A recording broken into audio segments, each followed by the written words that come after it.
नमो तस् भगवतो अरहतो सम्मा सम्बुद्धस्स।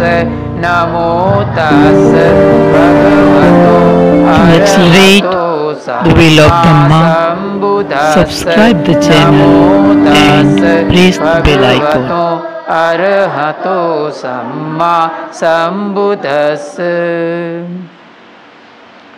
विश्ववंदनीय महाकारुणिक भगवान तथागत सम्यक संबुद्ध के चरणों में तेवार अभिवादन। हमारे सबके आदर्श Bodhisattva, Bharat Ratna, symbol of knowledge doctor बाबा साहब भीमराव अंबेडकर, जिनके धम्म के कारवां को हम आगे बढ़ा रहे हैं, और यहाँ उपस्थित आप सब श्रद्धावान उपासक एवं उपासिकाएं। दुनिया में संपत्ति के कितने प्रकार हैं? हम तो सिर्फ धन संपत्ति के बारे में जानते हैं ना। हमको सिर्फ इतना मालूम है कि सिर्फ धन ही संपत्ति होता है, सोना है, चांदी है, पैसा है, रोकड़ है। लेकिन ऐसा नहीं है। संपत्ति के बहुत सारे प्रकार होते हैं। बल भी एक संपत्ति है, रूप सौंदर्य भी एक संपत्ति है, कला है वो भी संपत्ति है, बौद्धिक संपत्ति। दुनिया में कुछ भी ऐसी चीज है जो तुम्हें जीवन निर्वाह के लिए उपयोगी है, वो सब संपत्ति के कैटेगरी में आती है।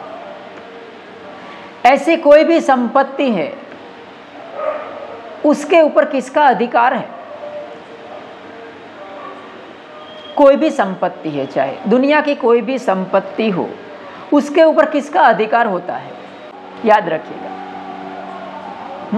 दुनिया की तमाम संपत्ति है, तमाम संपत्ति के साथ यही कानून लागू होता है।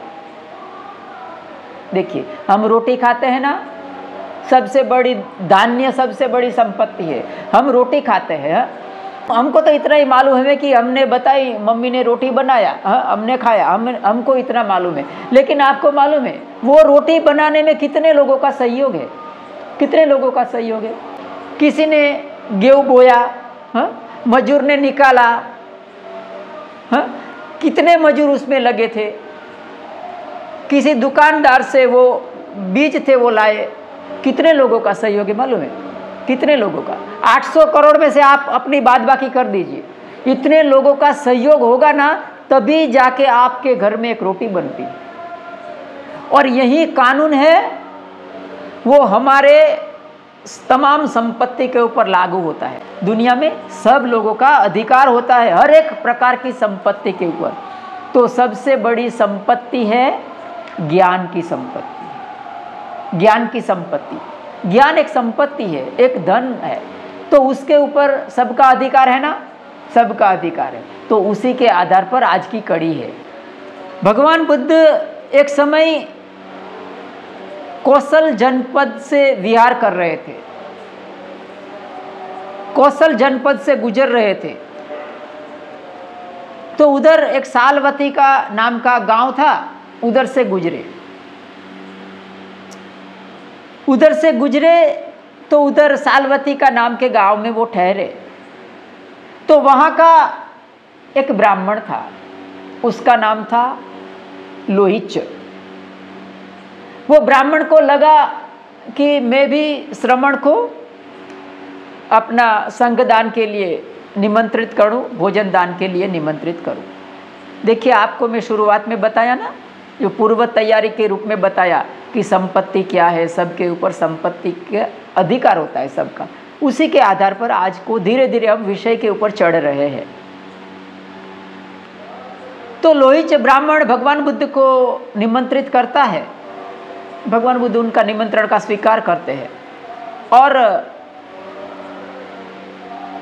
उनका एक नाई था बेसिक करके, वो बेसिक नाई को लेने के लिए लोहिच ब्राह्मण भेजता है कि तुम जाओ भगवान बुद्ध को लेकर आओ।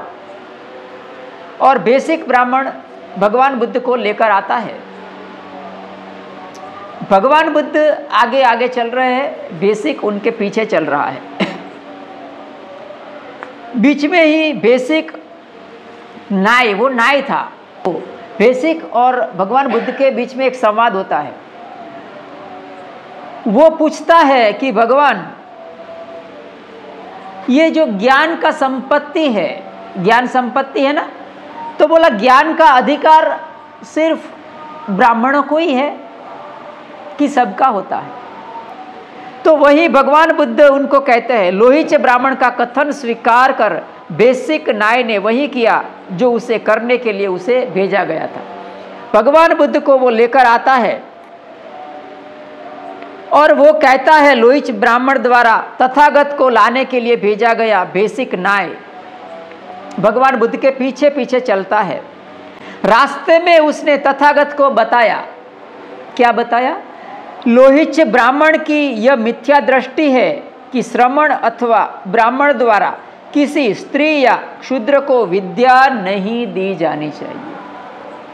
किसी के ऊपर ज्ञान का अधिकार नहीं है, सिर्फ ब्राह्मण और श्रमण का अधिकार है। तो तथागत कहते हैं कि ऐसा हो नहीं सकता, ये मिथ्याचार है।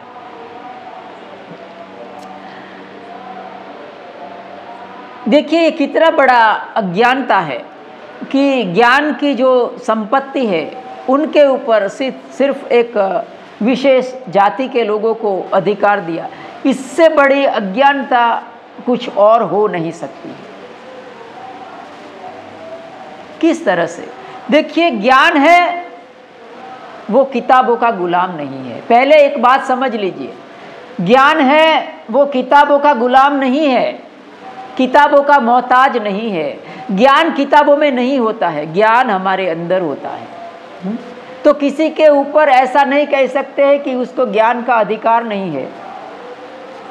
ज्ञान कैसे प्राप्त होता है बताइए? ज्ञान अंदर से प्राप्त हो। दुनिया की जितनी भी चीज़ें बनी ना, देखिए ये बिल्डिंग बनाना, ये बिल्डिंग बना है ना, बिल्डिंग पहले कहाँ बना? कहाँ बना? सिविल इंजीनियर ने बिल्डिंग पहले कहाँ बनाया? दिमाग में बनाया ना, दिमाग में बनाया, नक्शा बनाया। नक्शा पहले कहाँ बना? दिमाग में बना। तो कहाँ से आया? दिमाग में कहाँ से आया? अंदर से आया ना, अपने भीतर से आया। ऐसा कहा जाता है कि जितना ये संगीतकार है ना, संगीत की खोज है वो अंदर से हुई है, भीतर से हुई है। जहां अंतो तहा बाहो, जो अंदर है वही बाहर है, जो बाहर है वही अंदर है। कोई ऐसा नहीं कह सकता कि ज्ञान के ऊपर किसी का अधिकार है। दुनिया की कोई भी संपत्ति के ऊपर किसी का अधिकार नहीं होता है।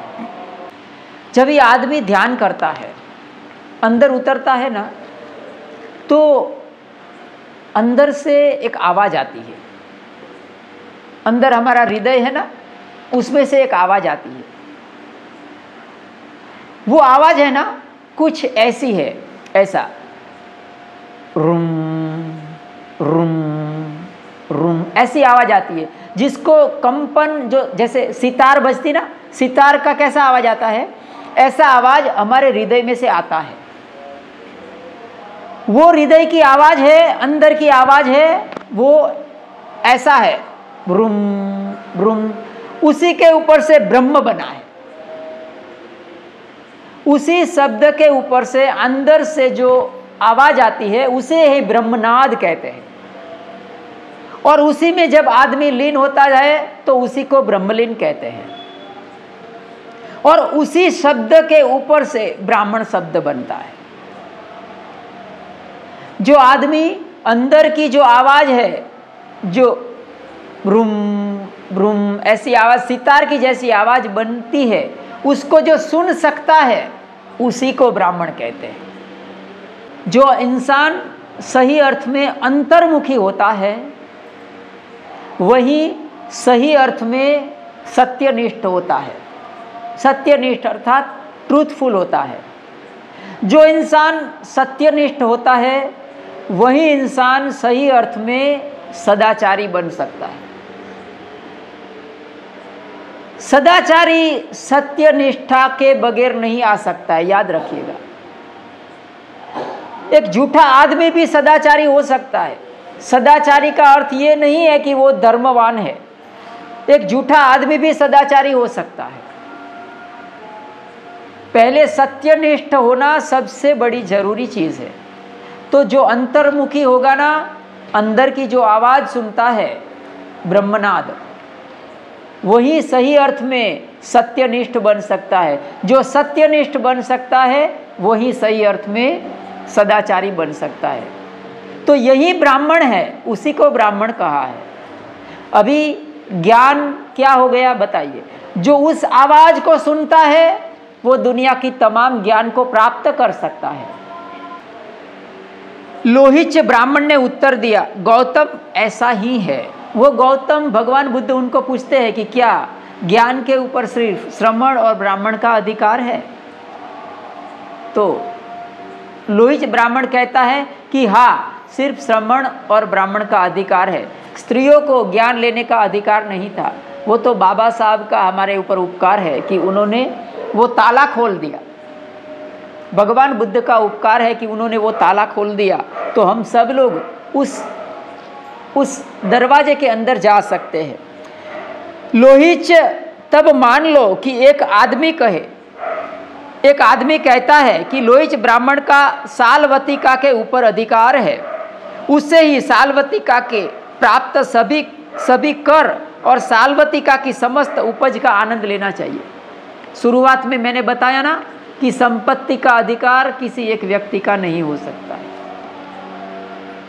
यहाँ का जो एमएलए है, यहाँ का कलेक्टर होगा ना, वो ये कहता है कलेक्टर कि ये संपत्ति, जितनी भी सारी संपत्ति है उसके ऊपर मेरा अधिकार है, उसका मैं ही भोग करूँगा। क्या ऐसा हो सकता है? नहीं। एक दाने के ऊपर हर एक इंसान का अधिकार होता है।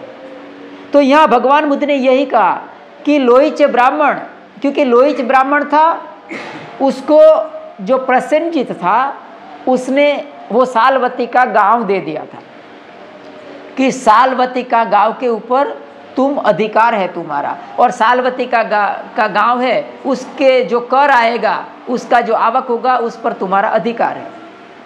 तो लोहिच ब्राह्मण को भगवान बुद्ध ये कहते हैं कि क्या ये जो गांव के लोग हैं उस सब का कोई अधिकार नहीं है? क्या तुम्हारा अकेले का अधिकार है? इस जो गांव में जितना भी धन धान्य उत्पन्न हो रहा है उसके ऊपर सिर्फ तुम्हारा अधिकार है? तो लोहिच ब्राह्मण स्वाभाविक रूप से ना बोलेगा ना, ना ही बोलेगा। तो वो कहता है नहीं। तो इस प्रकार की बात कहा जाना क्या उन लोगों के लिए खतरनाक नहीं होगी जो तुम पर आश्रित रहते हैं? तुम्हारे ऊपर जो आश्रित लोग हैं, तुम एक राजा हो तो तुम्हारे ऊपर आश्रित लोग हैं, वो क्या कहेंगे कि ये कैसा राजा है, सब लोग मैं ही खा जाओ, ऐसा कैसे चलेगा? तो उसके दुश्मन बन जाएंगे ना, शत्रु बन जाएगी। तो लोहिच ब्राह्मण उनका स्वीकार करता है कि आप सही बोल रहे हैं।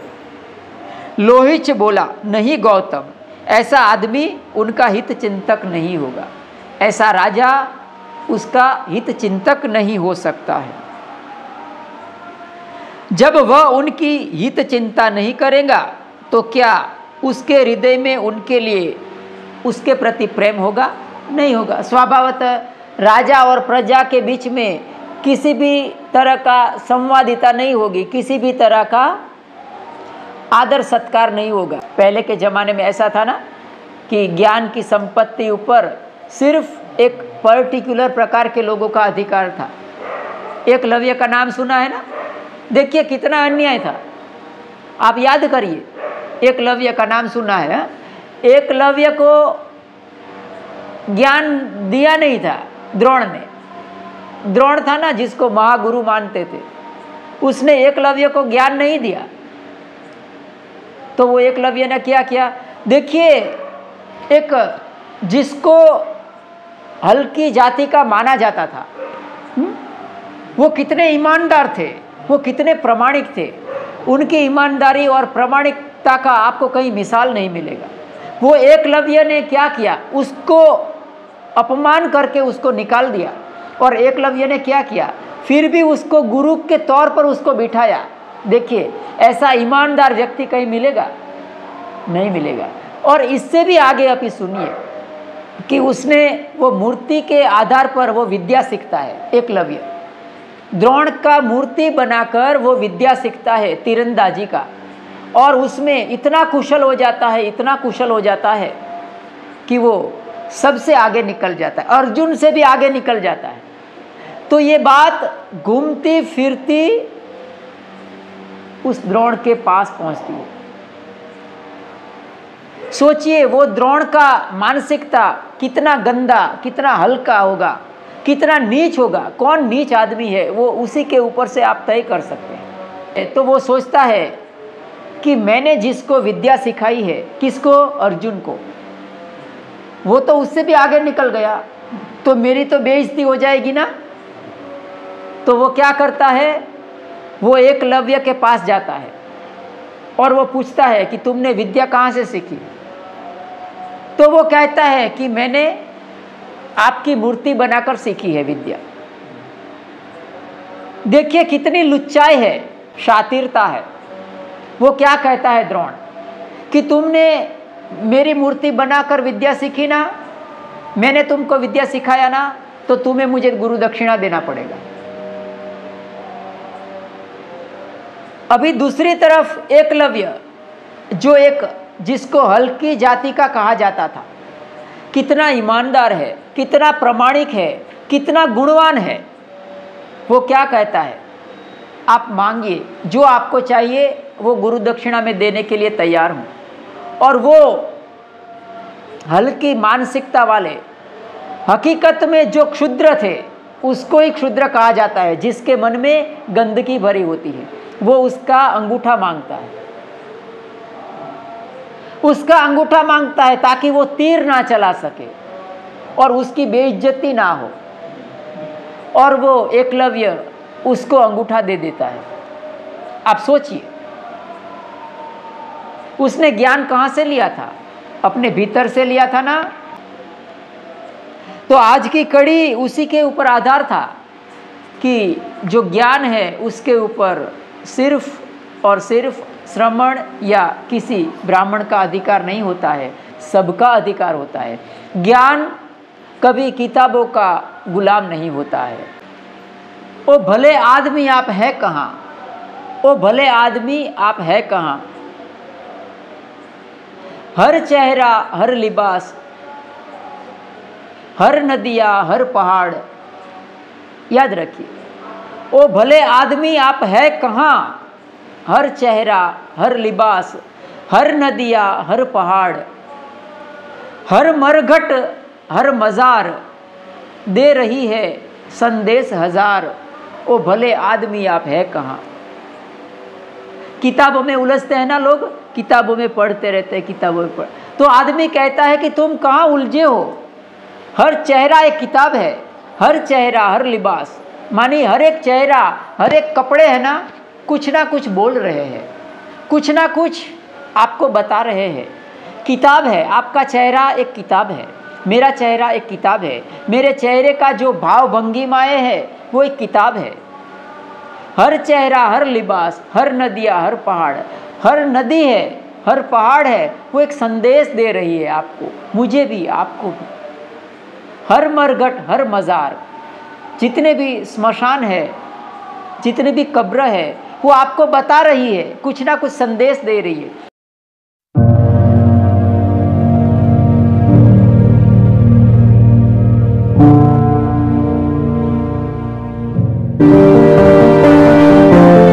To accelerate the wheel of Dhamma, subscribe the channel and press the bell icon.